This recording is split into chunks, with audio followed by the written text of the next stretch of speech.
chia tay phải không? Muốn quên em phải không? Anh đừng ngại ngùng cả nói cùng em sẽ ra đi mà, em sẽ không sao mà.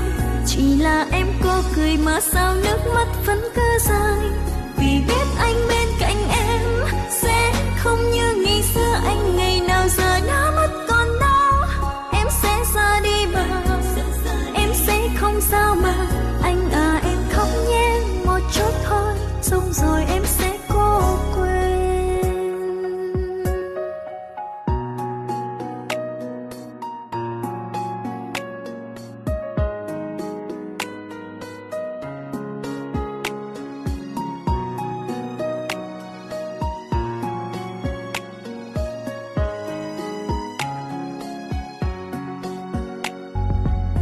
Anh hôm nay anh khác xưa, anh hôm nay đang mộng mơ về một người mà khác em bây giờ.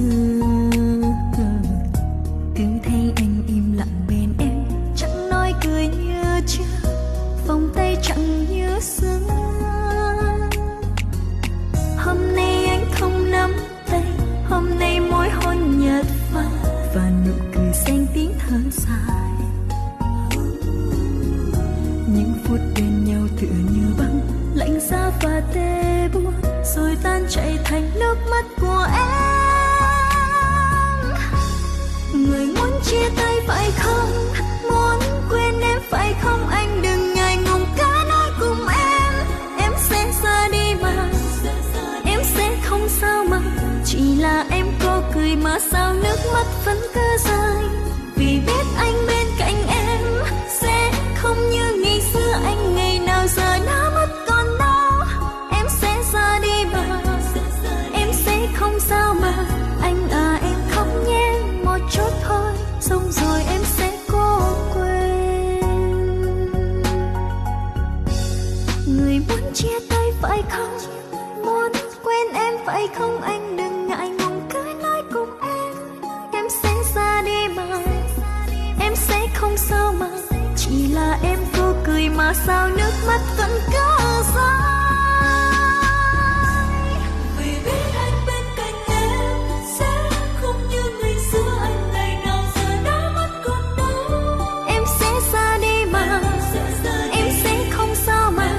Anh à em khóc nhé một chút thôi, xong rồi em sẽ cố quên. Em sẽ ra đi mà, em sẽ không sao mà. Anh à em khóc nhé một chút thôi, xong rồi em sẽ cố quên.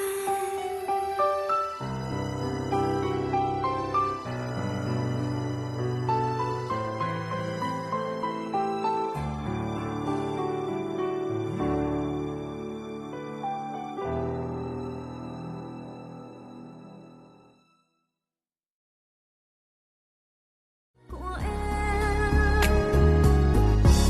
người muốn chia tay phải không? Muốn quên em phải không? Anh đừng ngại ngùng cả nói cùng em sẽ ra đi mà, em sẽ không sao mà. Chỉ là em có cười mà sao nước mắt vẫn cứ rơi, vì biết anh bên cạnh em sẽ không như ngày xưa. Anh ngày nào giờ đã mất còn đâu, em sẽ ra đi mà, em sẽ không sao mà. Anh à em khóc nhé một chút thôi, xong rồi em sẽ cố quên.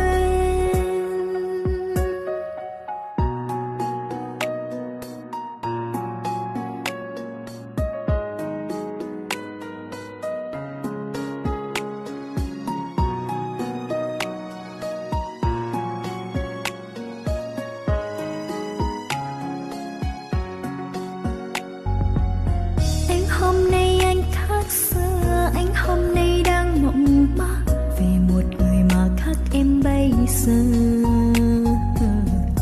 Cứ thấy anh im lặng bên em, chẳng nói cười như chưa, vòng tay chẳng như xưa.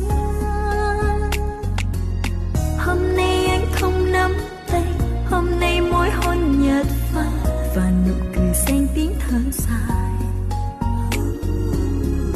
Những phút bên nhau tựa như băng, lạnh giá và tê buốt, rồi tan chảy thành nước mắt của em.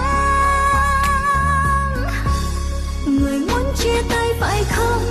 Muốn quên em phải không? Anh đừng ngại ngùng cả nói cùng em sẽ ra đi mà, em sẽ không sao mà. Chỉ là em có cười mà sao nước mắt vẫn cứ rơi.